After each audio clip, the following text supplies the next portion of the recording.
23 Ford Mustang GT, courtesy of Bob Ruth Ford in Dillsburg, PA. For more information on their inventory, please feel free to check out the link in the description box below. And so today we are in this one because some of you guys may already know I did own a 2019 Ford Mustang GT in Need for Green. I absolutely loved that car, but got a new job where I had a heck of a drive and I have to drive through the winter, so rear wheel drive just ain't gonna work out anymore, so I had to get rid of it, unfortunately. But I did want to check this one out because of course the Mustang does have better visibility than the Camaro, one of its competitors. Not only that, there is a complete redesign coming out for 2024. So the question really I'm going to lead to you guys for the comment section is, do you buy a 2023 now, or do you wait for the redesign in 2024? So ultimately in this video, we will be testing out and going over everything about the 2023 Mustang GT, from acceleration to braking, steering feel, ride quality, sound system, exhaust clip, all that fun stuff. So having said all of that, what do you guys say? Let's just go ahead and jump right into it. And as always, let's start with pricing. And so there will be a few different trim levels for the 2023 Mustang GT. First, you got your base fastback starting at $38,345. Premium fastback, which is the one we are in today, starting at $43,365. And then there is the premium convertible going for $48,865. But regardless of trim level that you go with, the power plant on the Mustang GT is going to be the same. Powering the beast is a 5-liter naturally aspirated V8, cranking out 450 horsepower at 7,000 RPM, 401 pound-feet of torque. Coming in at 4,600 RPM, power is going to be sent to the rear wheels through your choice of either a 6-speed manual with rev matching or a 10-speed automatic with paddle shifters. So last time I tested the Mustang GT, I did test it with the 6-speed manual with rev matching. That was a blast. Today, we have the 10-speed automatic we're going to be testing out. And by the way, that 10-speed automatic, if you were interested, goes for $1,595. But when it comes to 0 to 60 time, again, it's going to differ depending upon the transmission setup that you go with. So for the 6-speed manual, that's going to put you at approximately 4.3 seconds. For the 10-speed automatic, that is going to put you at approximately 3.9 seconds.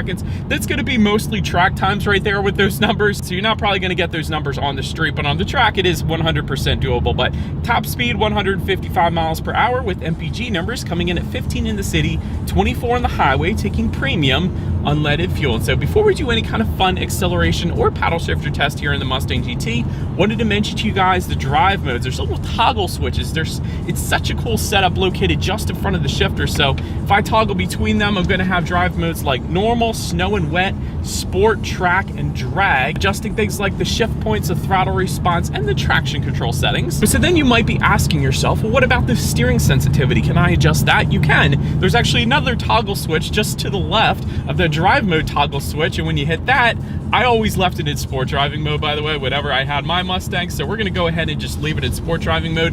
It does instantly make a much heavier weighted steering feel to this thing. And I always absolutely love that steering feel. So I'm just gonna leave it there. But so then a couple other things I wanted to mention to you guys on the Mustang GT. There is line lock, which is pretty cool. So if you were to take the Mustang GT to a drag strip, you can essentially, it locks up the front brakes, allowing you to completely let the rear wheels fly and warm up the tires just before you go. So that is pretty cool. I like that feature. There's also, of course, launch control to get your best start. And there's also track apps, which is a function within the digital portion of the gauges. And that's going to give you the ability to test out a bunch of different statistics. Like you could set it up to do a 0 to 60 run, which I did all the time. It's my 2019 Ford Mustang GT. There's braking performance, there's lap times, there's a bunch of stuff. So that is pretty darn cool that that is there as well. So now I've got all of that out of the way, I'm going to go ahead and let me actually go ahead and put it in. I'm going to put it in Sport Plus driving mode here. So let's go ahead and test out the paddle shifters first, and let's see how quickly these paddle shifters are going to react for us here. All right, 3, 2, 1, first gear, go. Quick. Okay, paddle shifters, and it's been a couple years since I've tested one of these. Paddle shifters are ridiculously quick. So that 10-speed automatic paired up with the paddle shifters did a wonderful job. And honestly, I was a little bit hesitant because a lot of times you only get quick reactive paddle shifters with dual clutch transmission, but with the 10-speed automatic in the Ford Mustang GT, it did brilliant. So wonderfully quick paddle shifters in the Mustang GT. You are definitely not going to be disappointed. And since we're touching on transmissions a little bit, that was one of the reasons that I personally went with the 10R80, the 10-speed automatic, just because I knew they were ridiculously quick. Now the 6-speed was a heck of a lot of fun, don't get me wrong, but the reliability with the 6-speed, the Tremec 6-speed manual in the Ford Mustang is not as good as the 10R80. I just want to put that out there. So if you're looking for the more reliable transmission, rumor has it at least that the 10-speed is a heck of a lot more reliable than the 6-speed. So I'm just gonna put that out there. But now, having said that, let's go ahead and get back full control to the Mustang GT here. Let's put the acceleration to the test with the car having full control, and let's see how quickly we can get this one here up to speed. All right, in 3, oh, I love this straightaway, 2, 1, go.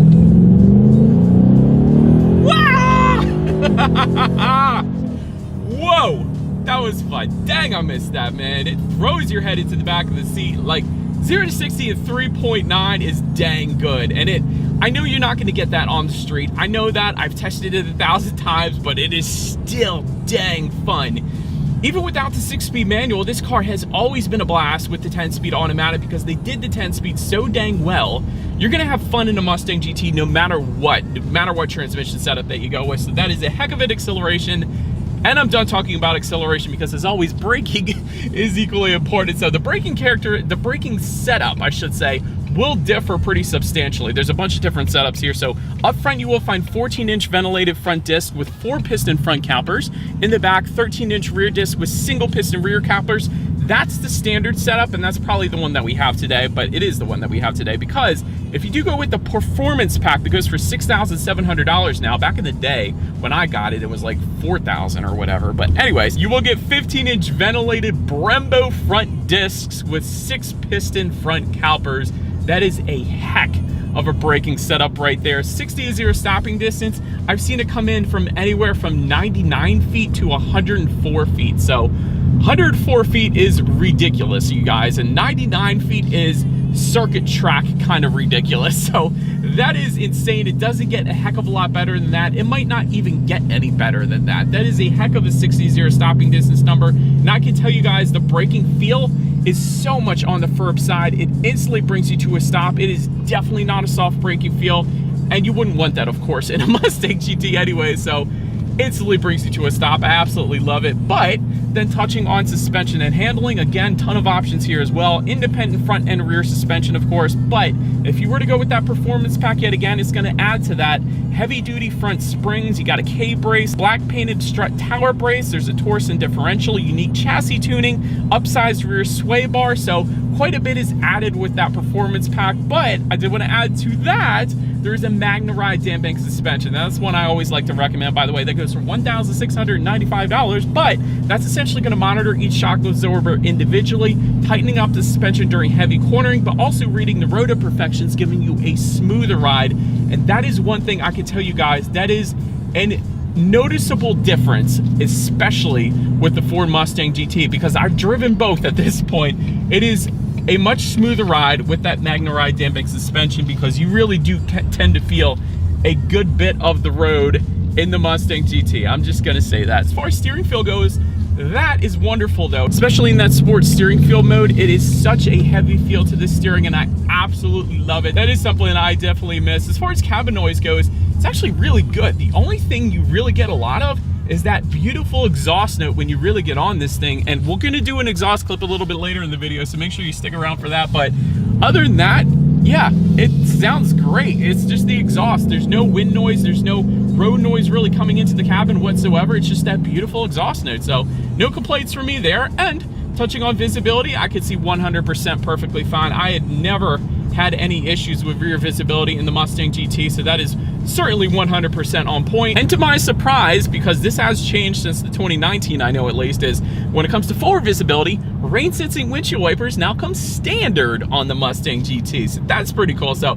essentially what that is whenever the Mustang detects any kind of mist or rainfall, it's gonna automatically turn on those windshield wipers for you. So it's just one less thing you gotta worry about, kind of like automatic headlights. It's a convenience feature there, assisting with visibility yet again. But that pretty much rounds out the performance segment of this review, you guys. Let's now go ahead and take a look at the exterior of our brand new 2023 Ford Mustang GT. All right, so here she is, you guys, the new 2023 Ford Mustang GT, finished in Grabber Blue Metallic. Yes, the legendary Grabber Blue. It's been around for quite a while on the Mustang, but definitely catches your attention, definitely looks good on this thing. But let's go ahead and start with where the Mustang is made. As you would imagine, it is made in America. The VIN does start with the number 1. Specifically, it is made in Flat Rock, Michigan. So in case you were curious about that, let's go ahead and start up front on this one. There is going to be a new look again for the 2024 model year So this is the last time you will see this specific look on the 2023 model year. So if you do like this look, now would be the time to actually pick one up, because again, it is completely redesigned for 2024. Of course, you got the matte black upper and lower front grills up front there, chrome pony logo, but you can swap that out. There's a night pony package that goes for $1,195. That is going to give you black emblems along with black wheels to go along with that. So you do have that option if you wanted. LED headlights do come standard with LED signature lighting as well. You do get LED daytime running lights to go along with all of that. Automatic feature, meaning when it starts to get dark in at night, those headlights will turn on automatically for you there. That's always nice. You do actually have LED fog lights down below as well. So it's pretty cool to go along with that. One of the things that's going to differentiate itself a little bit, again, with the performance pack, is you will get a performance pack specific front lip. It's just going to be a little bigger, basically a little more aggressive appearance to the front lip. Again, that's only with the performance pack. And the other thing I wanted to mention to you guys on the hood here is these hood vents up front here, they are actually functional. So they are going to assist with a little bit of ventilation, allowing the V8 to breathe a little bit. So they are much needed. So I do like that they are functional, because so many vehicles out there these days, a lot of times they'll just put them on for just looks. So they do actually work here on the Mustang. But anyways, pretty much rounds out the front end of this one. Let's now go ahead and make our way to the side. All right, so now since we are around to the side of this one, black window surrounds do come standard. Taking a look at the front fenders, you have that 5.0 badging. Of course, they are finished in chrome, unless you go with the night pony package, and then they're going to be finished in black. Body colored power adjustable side mirrors will come standard, but if you go with the premium like we have today, we do have that premium trim level, believe it or not, you will get heated side mirrors with the pony projection lights at night. So it's going to illuminate a pony logo onto the ground at night. So that is pretty darn cool. Of course, I can't show it to you guys right now, but take a look at the wheel setup. 18-inch machine finished aluminum alloys will come standard. However, if you go with that performance pack, you're going to get 19-inch multi-spoke gloss black alloys, and they are going to be a staggered fitment, meaning a little bit wider in the back than in the front. So you're not going to be able to rotate those, unfortunately, like you could with these, for example. And then there are other 19-inch wheel designs available. Most of them are staggered fitment as well, but pretty much rounds out the side profile. Love the fastback style look here. Let's now go ahead and make our way to the back. All right, so but now since you are around to the back of this one, all the way to the top, you guys will find that body colored shark fin antenna. Just below that, you got a high mount stop lamp, which is pretty cool. I like the look of that. There is a body colored rear spoiler, or kind of a deck lid spoiler that comes standard on the Mustang GT. However, there is an option for a spoiler delete. So if you didn't want that spoiler, you don't have to have it. So it can be completely nothing back there if you wanted to. And with the performance pack, you will get a lifted rear spoiler actually. So that's available as well. Chrome or gloss black GT logo, of course, found in the back, depending upon which package option that you go with. You do have LED sequential taillights, one of my favorite features on the Mustang, because when you put your turn signals on, it kind of slides from one tail light out to the outside of them. So kind of looks like it's sliding from the left to the right. So definitely a big fan of that look as well. Just below it all, you do have a pretty darn aggressive rear spoiler in matte black, so love that look as well. And then to the sides, I told you guys an exhaust clip was coming. To the sides, dual exhaust outlets with quad tips, and there is an active valve performance exhaust system that goes for $1,225. So that's going to be even louder, and you can shut that off because it is active valve after all, if you're just cruising down the highway. So anyways, having said that, I do believe you guys know what we have to do next. Is always here is that exhaust clip.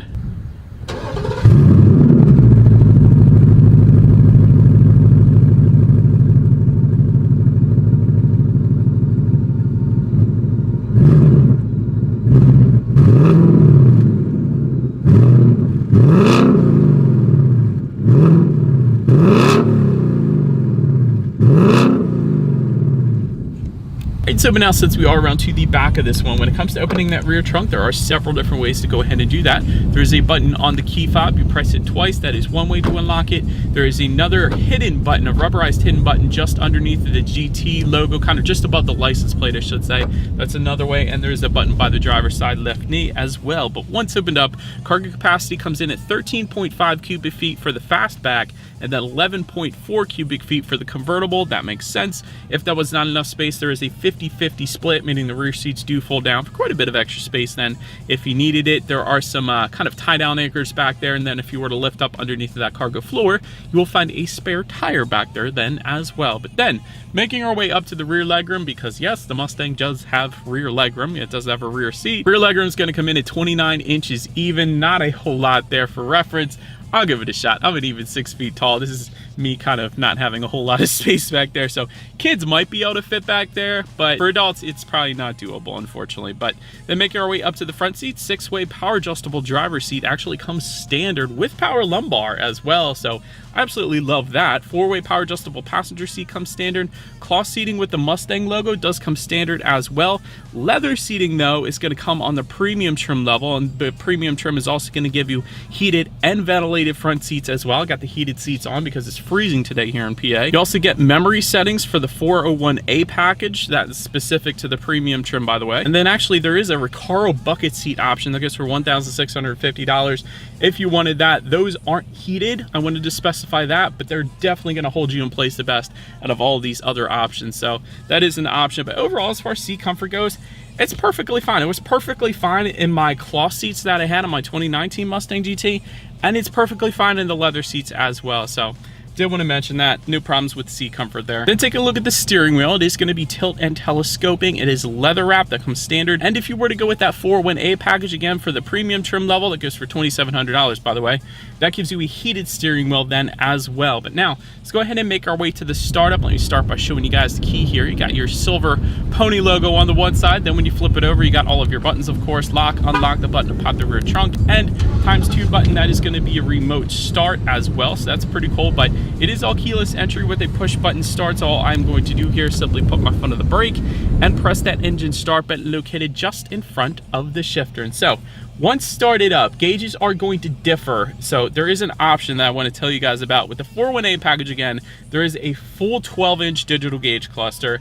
That's the coolest setup, and that is completely customizable. But I will say these gauges aren't that bad that we have today, and this is what I had personally. So tachometers on your left, speedometers on your right. There's a digital display front and center which can be controlled by using the steering wheel mounted controls found on the right side of the steering wheel, and it's quite a bit that you can control. Like I said, you got track apps up there for one. There's also your outside temperature, of course, how many miles you have left until you hit empty. There's tire pressure information as well. But if you go under settings, there's actually your ambient lighting settings and gauge color settings, which you can adjust in the daytime, but I was able to always do it in my garage, which is probably the best place to do it. But you can actually completely change the look of the gauges. So instead of seeing the white that you're seeing right now, you can make it a bright blue to match the exterior. You can make all the ambient lighting in this vehicle bright blue to match the exterior. I think that would be so stinking cool. I had a green one. I did the same for the gauges and the ambient lighting. I made everything green. So that's why I don't mind these gauges, because they are still customizable in terms of color. So I like that. But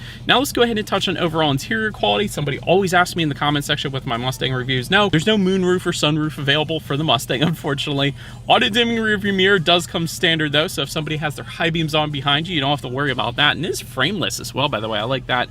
Dual zone climate control coming with the premium, aluminum foot pedals coming with the premium, universal garage door openers for up to 3 different garage doors found on the driver's side sun visor here, again for the premium trim level. Multicolor ambient lighting coming with the premium, but that is going to be an option for the base fastback, and that's actually how I ended up getting it when I had my Mustang. So you can still get the ambient lighting if you don't go with the premium. I'm just saying. Just in front of the shifter, you have a 12-volt power outlet. There's a USB charging port, a little bit of rubberized storage. You have dual cup holders behind the shifter, and within the center armrest you have another 12-volt power outlet, another USB charging port. And overall, I like the little aluminum Mustang insignia found just above the passenger side glove box. I think that looks pretty cool. These heated seats are getting plenty warm as well. I also love that. If I'm being honest though, as far as interior quality goes, at least everything is kind of finished on the basic side of things. You do have a lot of hard plastics, but with the premium though, you do get a lot of upgraded stuff. So like the door panels, for example, are going to be finished in leather as opposed to just a cloth finish. So I wanted to mention that. So it does get a little better with the premium. But now let's go ahead and make our way to the tech. So there's going to be a couple different setups here. You got a 4.2-inch LCD screen for the base fastback. Then there's an 8-inch color touchscreen display for the premium. That is going to be optional for the base fastback. Bluetooth and audio streaming, Android Auto, Apple CarPlay. Factory navigation system though is going to be optional on the Mustang. I like that. You can adjust your climate control settings up there as well. And of course, your radio information. So when it comes to the sound systems, there's a few of them. 6 speakers is going to come standard. 9 speakers is going to come on the premium, and that 9-speaker sound system is available for the base fastback. And then there is a 12-speaker Bang & Olufsen sound system that goes for $995. So that's an option. It is available. That's obviously going to be your best one. But having said that, we of course have the 9-speaker sound system with us here today. So what do you guys say? Let's go ahead and turn on the radio, see what we got playing today, and let's test out the clarity of this one.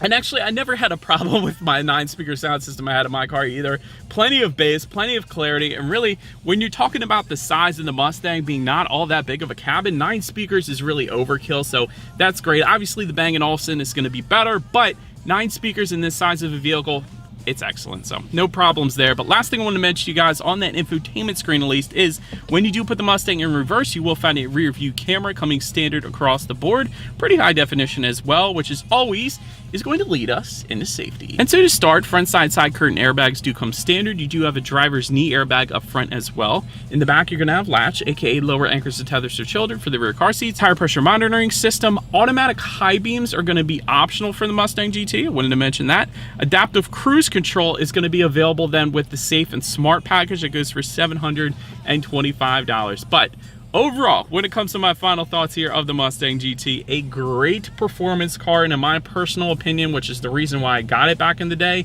when I didn't have to drive in the snow at least, is it is the best bang for your buck in my opinion. As far as what you get for the money, this thing is an absolute blast without a doubt. I personally would recommend the performance package. I actually did go with the performance package when I got mine. Definitely makes a big difference there. Adaptive damping suspension, I would definitely recommend. I didn't get it on mine, but if I were to do it again, I would, because it's definitely a firm ride. I'm going to be 100% honest, as you would expect the Mustang to be, but you definitely do feel a good bit. And the adaptive damping suspension, the MagneRide damping suspension, I should say, definitely helps you out with that. As far as room for improvement goes, I only got 2 things. Interior quality is definitely not the best. They could definitely spruce this thing up, give it a little more design, basically, rather than just matte black plastics and a couple gray plastics. So little room for improvement there. And also, I wouldn't mind seeing a sunroof or a moonroof available in this thing, because if you look at the competition like the Challenger and the Camaro, you can get it in those, but you can't get it in the Mustang for whatever reason. But anyways,